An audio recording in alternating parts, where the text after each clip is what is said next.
নমস্কার বন্ধুরা, আশা করি সবাই খুব ভালো আছো। শুভমিতা ব্লগে সবাইকে স্বাগত জানাই। আজকে তোমাদের সাথে চুনো মাছ দিয়ে পেঁয়াজ পাতার রেসিপি শেয়ার করব। রেসিপিটা খেতে দুর্দান্ত হয়। এই রেসিপিটা শীতের দুপুরে গরম গরম ভাতের সাথে কিন্তু দুর্দান্ত লাগবে। এইভাবে চুনো মাছ দিয়ে পেঁয়াজ পাতার রেসিপি বাড়িতে অবশ্যই একবার বানিও, এটা আমার অনুরোধ রইল তোমাদের কাছে।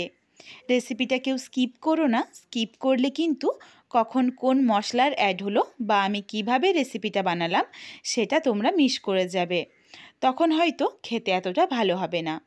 তাহলে চলো রেসিপিটা দেখে নেওয়া যাক। এখানে আমি প্রথমেই কয়েকটা গাছ পেঁয়াজ নিয়েছি। পেঁয়াজগুলো কেটে আলাদা করে দিলাম। পেঁয়াজগুলো কিন্তু রান্নাতে ব্যবহার করব না, শুধুমাত্র পাতাটুকুই রান্নাতে ব্যবহার করব। যেইগুলো পাকা পাতা ছিল সেগুলোকে বেছে ফেলে দিয়েছি। পরিষ্কার পাতাগুলো নিয়েছি আর একটু লম্বা লম্বা করে পেঁয়াজের পাতাগুলো কেটে নেব। একদম যে ছোট ছোট কুচি করছি সেটা না, একদম ছোট কুচি হলে তাহলে কিন্তু সেটা একদম গলে যাবে, সেটাও খেতে ভালো লাগবে না।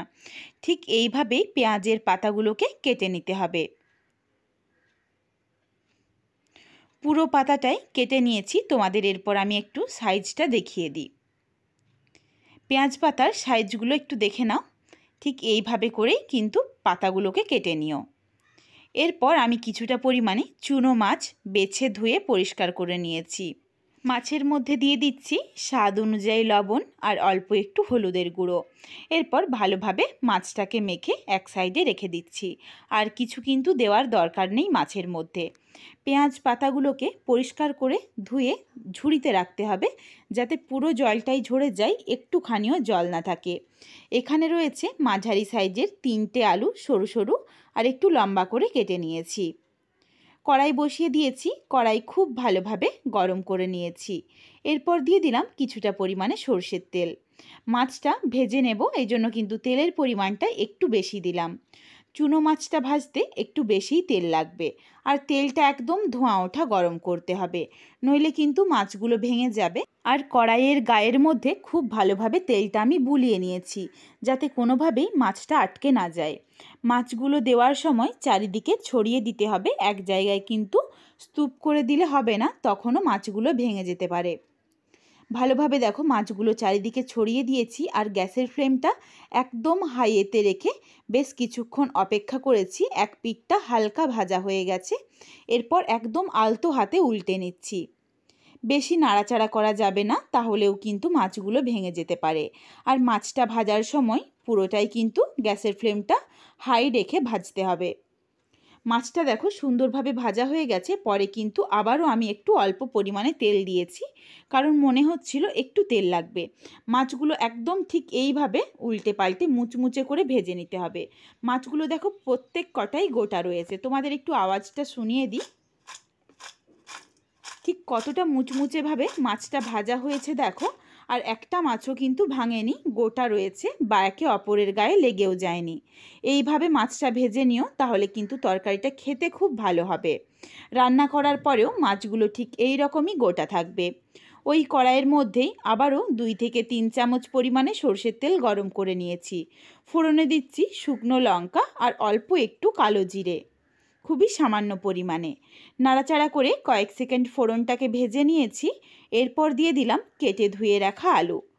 আলু দিয়ে আলুর পরিমাণ অনুযায়ী লবণ দিয়ে নাড়াচাড়া করে আলুটাকে লালচে রং ধরিয়ে ভেজে নিতে হবে। ঢাকা চাপা দেওয়ার কোনো দরকার নেই, মিডিয়াম টু হাই ফ্লেমে করে আলুটাকে লালচে রং ধরিয়ে নিলেই হবে। আলুর রঙটা দেখো সুন্দর একটা লালচে রং চলে এসেছে। এরপর এখানে দিয়ে দিচ্ছি মাঝারি সাইজের একটা টমেটো কুচি। টমেটো দেওয়ার পর নাড়াচাড়া করে আলু আর টমেটো খুব ভালোভাবে ভেজে নেব, যাতে টমেটোটা সহজে নরম হয়ে যায় আর টমেটোটা খেতেও ভালো হয়। টমেটোটা দেখো সুন্দরভাবে নরম হয়ে গেছে, একটা ভেঙে তোমাদের আমি দেখিয়ে দিই। টমেটোটাও যেমন নরম হয়েছে, একটা আলুও ভেঙে দেখিয়ে দিচ্ছি। দেখো আলুটাও প্রায় 70-80% মতো সেদ্ধ হয়ে গেছে। এরপর এখানে দিয়ে দিচ্ছি কেটে ধুয়ে পরিষ্কার করে রাখা পেঁয়াজের পাতা। পাতাগুলো দিয়ে নাড়াচাড়া করে পাতার পরিমাণ অনুযায়ী সামান্য একটু লবণ দিয়ে দিচ্ছি। লবণ দিয়ে গ্যাসের ফ্লেমটা মিডিয়ামে রেখে একটু নাড়াচাড়া করব। বেশ অনেকটা পরিমাণে জল বেরিয়ে আসবে। এর মধ্যেই একটা মশলার পেস্ট বানিয়ে নেব।